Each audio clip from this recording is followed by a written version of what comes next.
할렐루야. 주 예수 그리스도 은혜 안에서 평안하셨습니까? 계속해서 주 예수님 재림 징조에 대한 말씀 64번째 말씀을 전해드리려고 합니다. 먼저 본문의 말씀은요, 요한계시록 1장 11절인데요. 이르되 내가 보는 것을 두루마리에 써서 에베소, 서머나, 버가모, 두아드랴, 사대, 빌라델비아, 라오디게아 등 7 교회에 보내라 하시기로.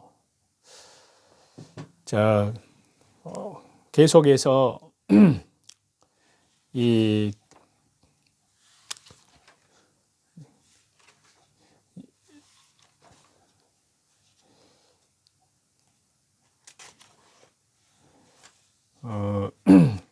이 시간에는 요한계시록 2장과 3장의 문제에 대해서 좀 살펴보고자 합니다. 자, 역사적 전천년주의에서는요, 요한계시록 2장과 3장의 7 교회에 관한 그 문제를 그 해석에 있어서도요, 심각한 약점을 지니고 있는데요. 역사적 전천년주의자들은 무천년주의에 대해서는 상대적으로 관대한 반면에요, 세대주의에 대해서는 지나치게 비판적인 자세를 견지해 왔습니다. 여기서 문제는요, 그것이 과연 성경적인 기준에 입각한 자세냐는 것입니다. 요한계시록 2장과 3장에 대한 이 전천년주의의 해석도 이 같은 점에서 문제를 지니고 있고요. 그로 인해서 세대주의자들로부터 공격을 받고 있습니다. 먼저 7 교회에 대한 해석인데요. 무천년주의에서는 7 교회를 해석하기를 모든 시대에 전 세계 교회로 보면서 영적으로 주시는 말씀으로 그렇게 보고 있습니다. 세대주의에서는 이 7 교회를 해석할 때요, 신약 7시대로 해석을 합니다. 역사적 전천년주의에서는 대부분 이 7 교회를 해석할 때 무천년주의의 견해를 따릅니다. 단지 세대주의가 이를 신약 7시대로 본다는 이유만으로 그들과 구분을 짓기 위해서 조금 더 호의적으로 받아들이는 무천년주의의 견해를 따르는 것인데요. 자, 그렇다면 저와 여러분, 우리의 견해는 어떠냐 하는 겁니다. 자, 우리는요, 요한계시록 2장과 3장의 7 교회를 세대주의와 동일하게 신약의 7시대로 봅니다. 그래서 우리는 학파의 주장과 상관이 없이 그것이 성경적이라면 그 입장을 수용해 왔는데요. 그러면 저와 여러분, 우리들이 이를 신약의 7시대로 보는 이유는요, 무엇이냐 하는 겁니다. 첫 번째는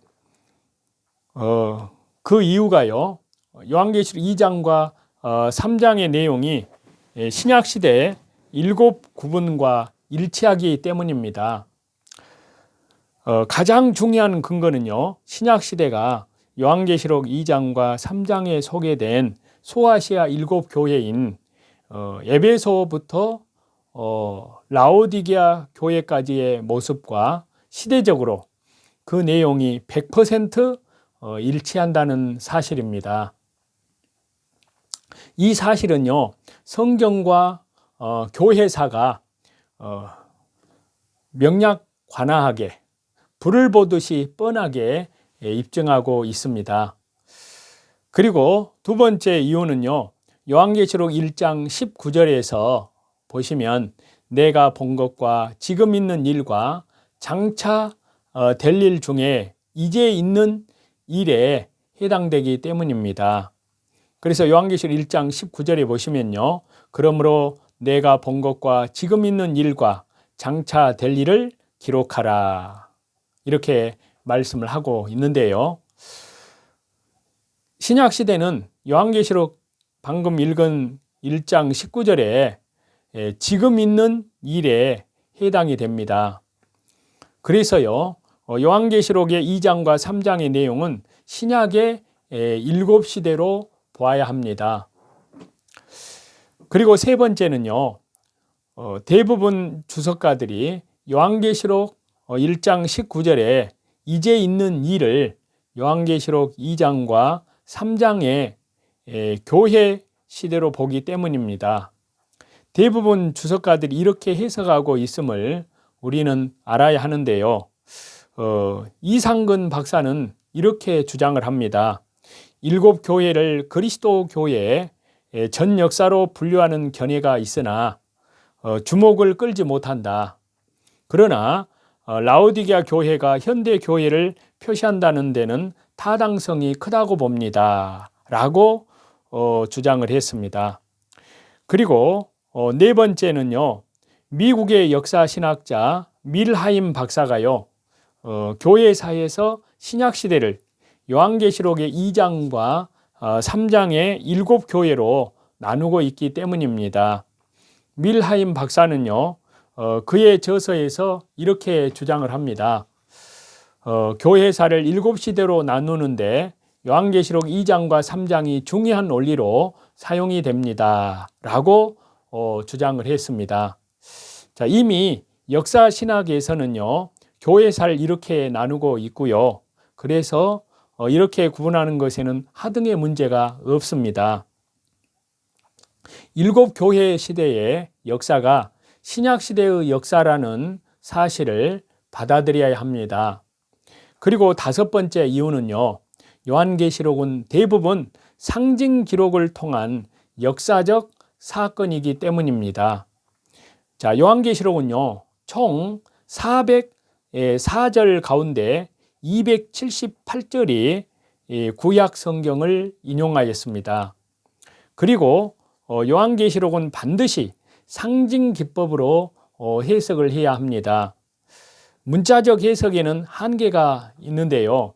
문자적으로 요한계시록 2장과 3장을 보면 당시의 7 교회 의미로만 해석하게 됩니다. 물론 이러한 의미도 있음도 우리는 부정할 수가 없는데요. 그렇지만요. 요한계시록은 본질적으로 예언적인 내용을 담고 있음을 간과해서는 안 됩니다. 요한계시록은요. 예언서이자 주 예수님 그리스도에 대한 계시이면서도요. 소아시아 7 교회에 보내는 편지라고 할 수 있습니다. 그렇기 때문에요. 요한계시록에서는 지역적으로 당시의 7 교회들에게 주신 말씀이지만요. 예언적으로는 요한계시록이 기록되던 때부터 종말에 이르기까지 교회의 영적인 7가지 시대적 상황을 구분하기 때문입니다. 그래서요. 7 교회는 교회사의 7 시대적 특성을 상징적으로 증명하는 것으로 봅니다. 그리고 6번째 이유는요. 이러한 틀이 될 때 요한계시록과 성경 전체의 종말론을 쉽게 해석할 수 있기 때문입니다. 이 틀은요. 요한계시록을 가장 쉽게 이해할 수 있는 최고의 도구라고 할 수 있습니다. 이 틀을 숙지함으로써 요한계시록의 비밀은 자연스럽게 벗겨집니다. 우리가 산 정상에 오르기 위해서 가장 쉬운 방법을 선택하듯이요.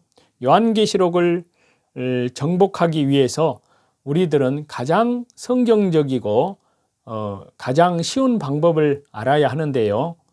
요한계시록을 가장 쉽게 이해할 수 있도록 돕는 요한계시록의 틀을 이해하는 것은 가장 빠르게 요한계시록의 말씀을 정복할 수 있는 그러한 방편이라고 할 수 있습니다.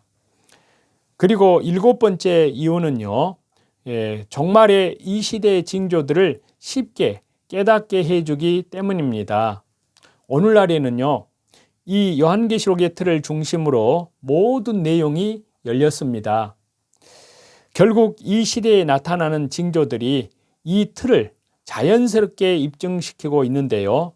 자, 그 틀이라고 하면은, 자, 에베소 교회는 초대교회 시대, 서머나 교회는 순교 시대, 버가모 교회는 국교 시대, 두아드라 교회는 암흑 시대, 사대 교회는 종교 개혁 시대, 빌라델비아 교회는 선교 시대, 라오디게아 교회는 지금의 종말의 시대라고 할 수 있습니다.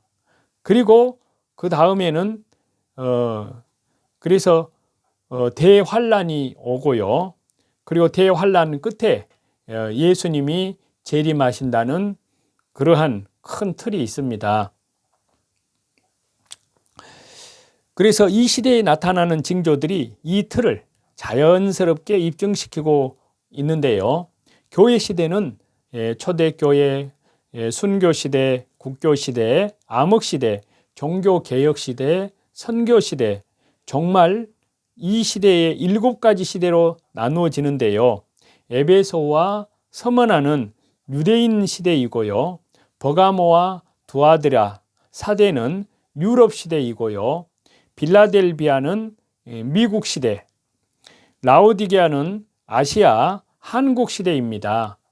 그래서 2000년 전에 예언된 이 요한계시록의 이 내용들은요, 각 시대에 어느 나라, 어느 민족이 세계를 주도할지를 뚜렷하게 나타내고 있습니다. 이것은 참으로 어마어마한 일이 아닐 수가 없는데요. 종말의 대환란을 향해 치닫고 있는 지금 현재는 라오디게아 시대입니다.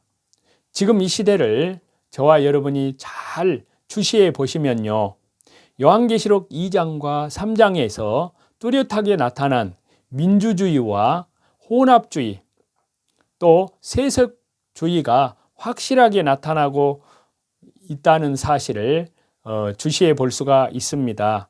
이러한 사실을 통해서도요, 이 같은 해석은 확실한 지지를 받고 있습니다. 이제 그 다음에는요, 무천년주의와 비슷한 견해들을 좀 살펴보려고 합니다. 앞에서 말씀을 드렸다시피 요한계시록 2장과 3장에 대한 해석과 유사하게 역사적 전천년주의자들은 몇몇 이슈에 대해서 무천년과 비슷한 견해를 취하는데요. 물론 첨예하게 대립되는 부분도 있습니다. 대표적으로는요, 역사적 전천년주의와 무천년주의는 천년왕국 해석에 있어서 그렇습니다. 그러나 요한계시록의 대부분의 해석과 구약 성경의 예수님 재림의 예언들의 해석에 있어서 역사적 전천년주의는요, 많은 부분을 무천년주의와 동일한 입장을 견지합니다. 즉, 무천년주의에서는 요한계시록의 본문과 구약 성경의 주 예수님 재림의 예언을 영적으로 해석을 한다든지, 과거에 역사적 해석을 취하는데 역사적 전천년주의도요, 이 같은 입장을 취하고 있다는 것입니다. 이 사실을 확인하게 나타내주는 중요한 학자의 증언이 있는데요. 역사적 전천년주의의 대표적인 학자들은요, 조지 레드라는 그 학자는 무천년주의의 대표자인 안토니 후쿠마의 입장과 관련해서 이렇게 말을 하였는데요. 우리는 후쿠마 교수의 천년왕국의 해석을 제의하고 나머지는 그의 해석에 동의할 수 있습니다 라고 말을 했습니다. 자, 이로 인해서 역사적 전천년주의는요, 세대주의자들로부터 무천년주의와 무엇이 다르냐는 비판을 받고 있습니다. 사실 무천년주의와 역사적 전천년주의는요, 모든 해석이 대부분 달라야 하는데요. 결코 같을 수가 없습니다. 대표적으로 같은 해석은요, 휴거라든지 환난 통과가 있고요. 그 외에 별로 많지 않습니다. 무천년설은 주로 영해를 많이 합니다. 역사적 전천년주의는요, 말 그대로 역사적으로 성경의 계시를 본다는 의미인데요. 그런데 천년왕국만 제외하고 다른 모든 부분을 무천년주의와 비슷하게 해석을 하고 있습니다. 이 면에서 스스로 자가당착에 빠져버린 것입니다. 이는 반드시 제고되고 수정되어야 하는 약점이 아닐 수 없는데요. 그 다음에 7번째로는요, 각각의 학파에 대한 저와 여러분, 우리들의 견해를 좀 말씀을 드리려고 합니다. 자, 우리들의 입장은요, 견해를 학파로 분류한다면요, 역사적 전천년주의에 속합니다. 그렇지만요, 사실 저와 여러분, 우리는 앞에서 말씀드렸다시피 역사적 전천년주의가 안고 있는 문제점을 분명하게 지적을 하고 보완해야 할 내용을 필요한 것을 통해 확인할 수 있듯이요. 엄밀히 말해서 어느 한 학파에 포함되는 것을 사실은 거부합니다.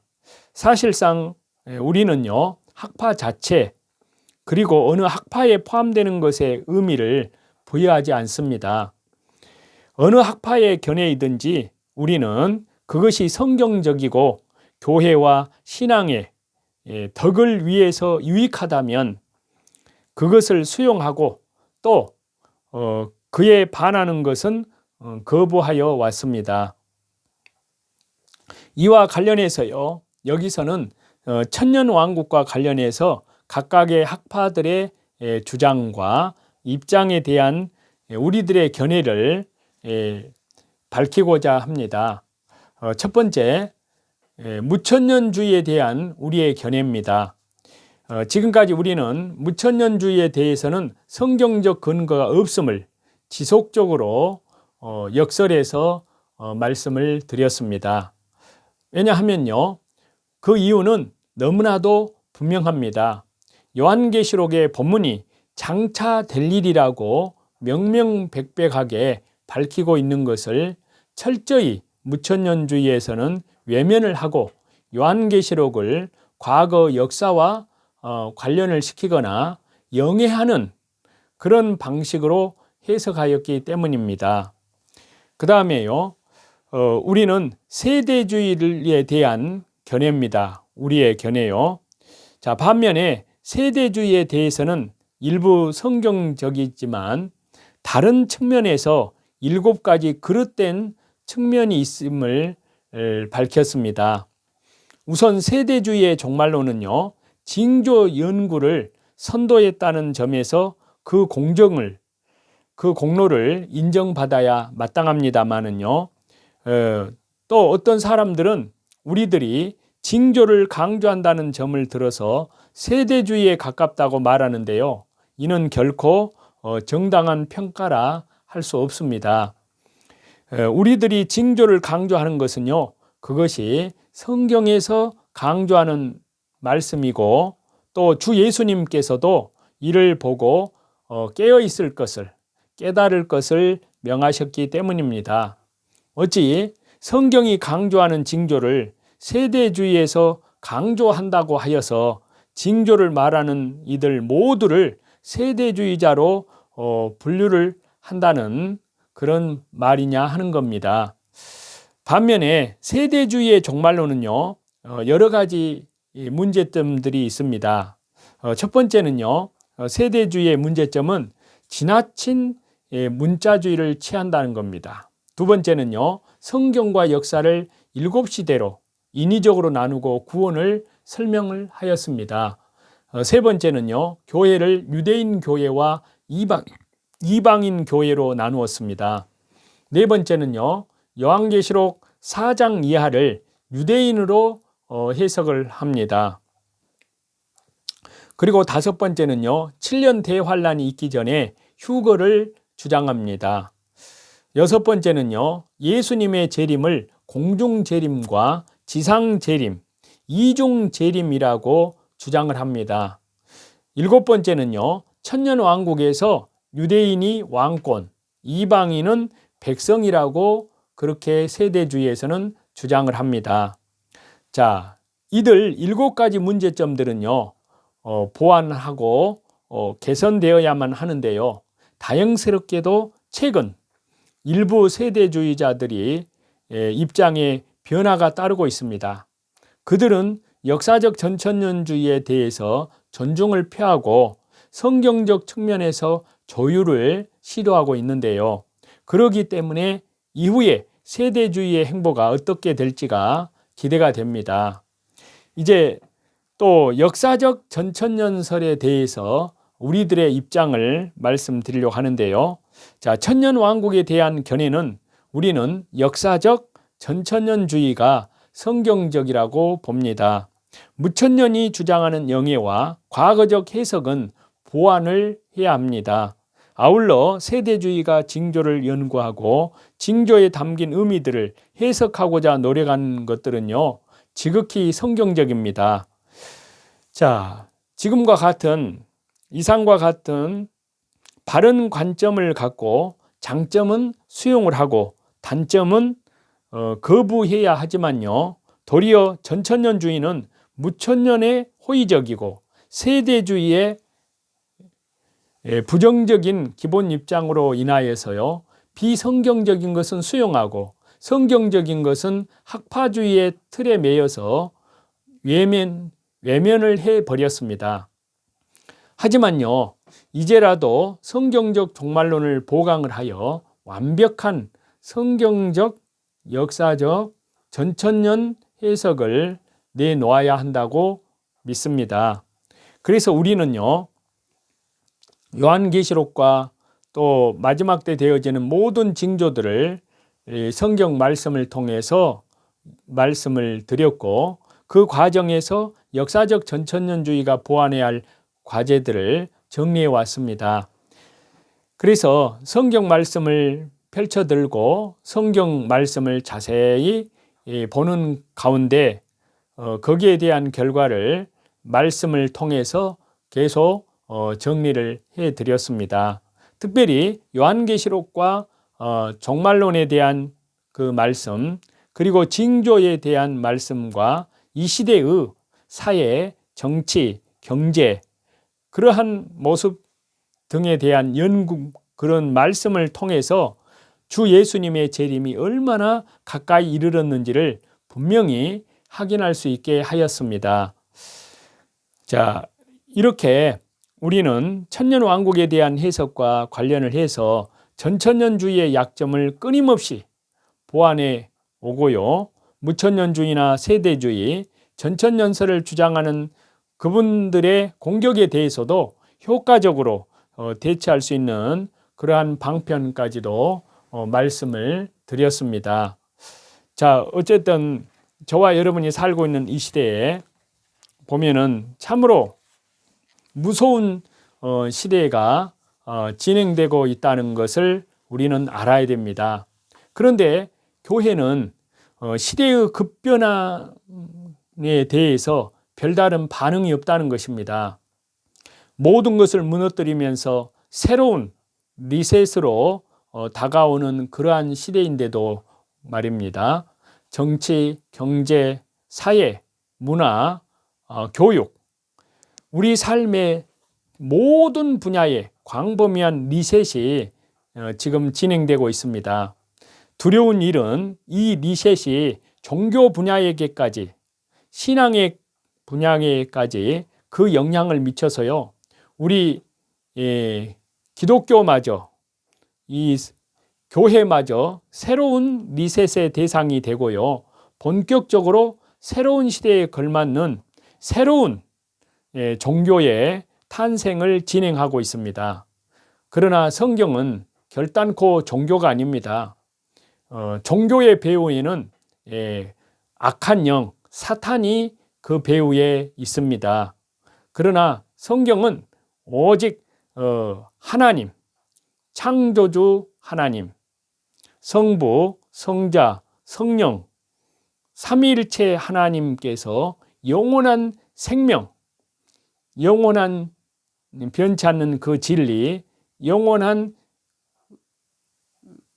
은혜의 길로 인도해 가고 있는데요. 그것이 바로 성경 말씀을 통해서 인도해 가고 있습니다. 그런데 지금 세상은 모든 이가 꿈과 상상이 현실이 되는 제4차 산업혁명의 소용돌이 속으로 들어가면서요.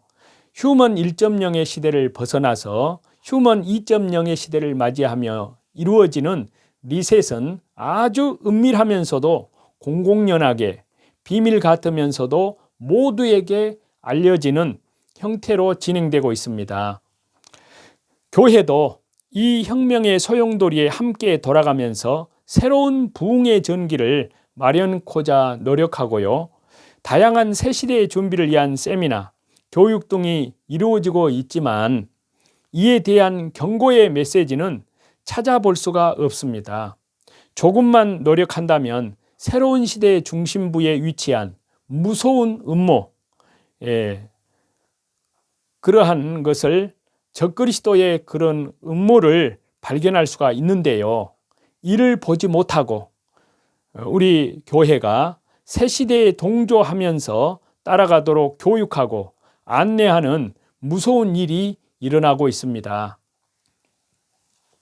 자, 세계적 석학으로 구성된 미래 예측학회나 예측학자들은요, 2040년이 되면 사람들이 종교의 필요성이 없는, 신앙이 필요성이 없는 시대로 들어갈 것임을 알리고 있습니다. 세계적 석학이고 호모데우스의 저자인 유발 하라리라는 그 사람은 4차 산업혁명의 중심에는 인간이 창조주가 되기 때문에 신이란 존재하지 않고 성경은 가짜라는 말을 두려움 없이 해대고 있습니다. 자, 여러분, 얼마나 이것이 하나님을 대적하는 얼마나 무서운 말입니까? 성경은 사실입니다. 인류 역사를 하나님께서는 창세기부터 요한계시록까지 지금부터 1900년 전, 멀리는 3500년 전에 이 성경 말씀을 기록해 놓고 이 성경 말씀하신 대로 역사를 이루고 있습니다. 이루어져 왔고 이루어지고 있습니다. 그런데 이렇게 이제는 성경은 사실이 아니다는 쪽으로 적그리스도의 그 세력들이 그렇게 이제 세뇌를 시켜가고 있는 것입니다. 자, 만약에 4차 산업혁명의 전성기 때에도 그리고 그 이후에도 그리스도의 재림이 이루어지지 않는다면 세계 석학들의 예측이나 아까 유발 하라리의 말이 옳은 말이 되고 맙니다. 4차 산업혁명의 모든 신기술은 창조주 하나님의 존재를 철저히 거부하고 성경의 모든 가르침들을 잘못으로 만드는 그러한 혁명이기 때문입니다. 이제 우리 인류는 돌이킬 수 없는 또 돌아갈 수 없는 강을 건넜고요. 한참 나아갔습니다. 그리고 돌아갈 수도 없습니다. 싫든 좋든 앞으로 가야만 하고 폭주하는 기관차와 같이 질주해 가고 있습니다. 그래서 우리는 오랫동안 딥스에 대해서 말씀을 드리고 이들이 계획하는 계획이나 노림수가 무엇인지를 말씀을 우리는 드려왔습니다. 대부분이 음모론자, 급진적인 종말론자로 생각을 하거나 아니면 과대망상에 사로잡힌 자로 그러한 사람들로 치부해 왔는데요. 이런 불편한 많은 말들을 듣기도 하고 이업을 당하기도 하면서 딥스나 글로벌리스트들의 무서운 적그리스도 세력들의 음모에 대해서 계속 말씀을 드려왔습니다. 그래서 2015년 9월 달에 유엔 회의에서요, 우리들의 말을 뒷받침하는 놀라운 계획이 발표가 되었는데요. 17개의 주 항목 아래 169개의 세부 항목으로 구성된 유엔 어젠다 2030이 발표되고, 이어서 2016년도 1월 달에 제4차 산업혁명에 선포가 되고, 그리고 2016년 5월 달에 ID 2020이 프로젝트, 그리고 이 모든 것을 한 용어로 표현한 더 그레이트 리셋이 2021년에 연이어서 발표가 되면서요, 세계 정상인들의 연설이나 용어 속에서 이러한 표현들이 언급되기 시작을 했습니다. 그래서 저와 여러분, 놀란 마음을 진정시키고 먼저 선포된 4차 산업혁명의 실체를 파악하기 시작을 하면서 이 혁명의 중심부에 신이 되는 인간이 자리하고 있음을 우리는 발견을 했고, 또 교회, 또 기독교가 전멸될 수밖에 없는 무서운 혁명임을 우리는 알게 되었습니다. 그리고 이어 등장한 ID 2020 프로젝트 더 그레이트 리셋이 이러한 것들이 이 모든 것이 하나의 세계, 즉 디지털 세계를 만들어 인류를 통제하려는 야욕이고요. 그 중심부에 짐승의 표가 되는 디지털 칩이 있음을 우리는 간파를 했습니다. 이러한 것들을 저와 여러분이 알고요, 하나님, 그만큼 우리 주 예수 그리스도의 재림이 가까이 왔음을 우리는 알고, 이런 말씀을 드리는 것은 여러분들에게 두려움이나 어떤 공포감을 주려고 하는 것이 아니라, 참으로 주 예수님의 십자가의 보혈로 말미암아 구속함을 얻은 그런 그리스도인들은 최대의 소망, 주 예수님의 재림이잖아요.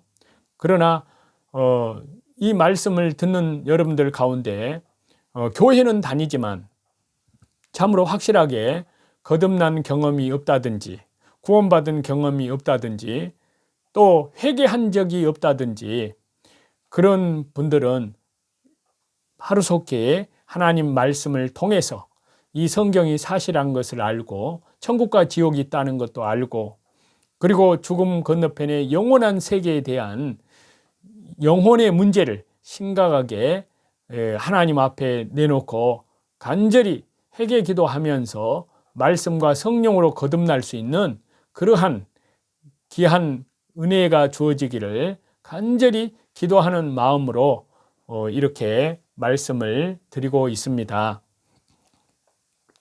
그래서 하나님의 은혜 가운데에서 더욱더 깨어있는 그리스도인들은 더욱 말씀과 기도로 오늘도 자기를 부인하고 자기 십자가를 지고 참으로 하나님 앞에서 온 영과 혼과 몸까지 죄로부터 깨끗하게 구별되어서 주 예수님의 십자가의 보혈로 깨끗하게 날마다 그리스도의 순결한 믿음의 정절들로 예비되어 가야 되고요.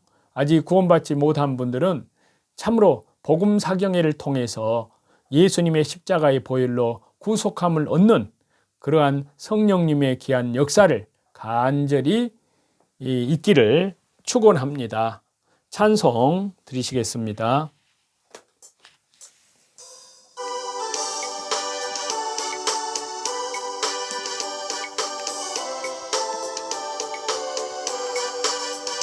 주 없이 살 수 없네 죄인의 구주여, 그 귀한 보배 피로 날 구속하소서.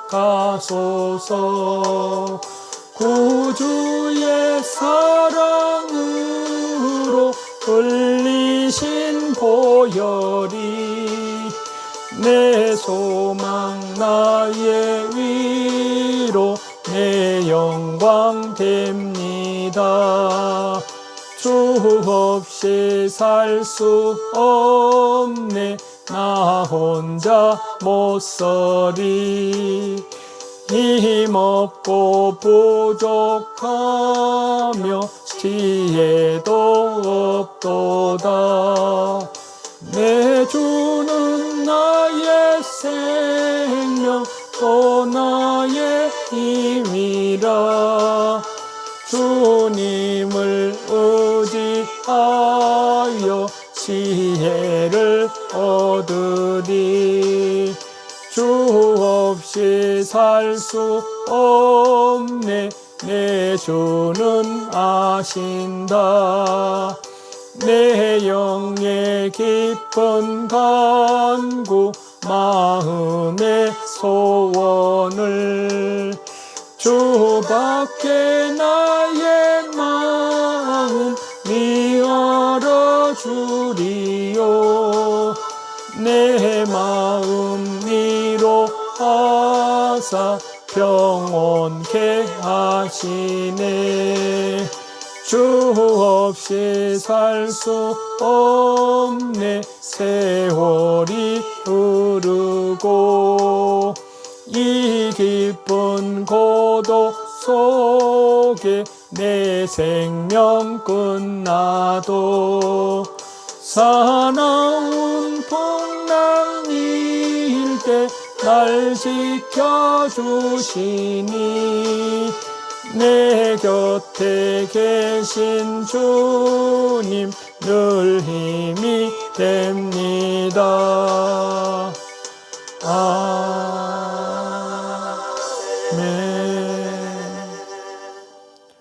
모든 존귀와 영광과 감사와 찬송을 우리 성삼위 하나님께만 돌립니다. 감사합니다.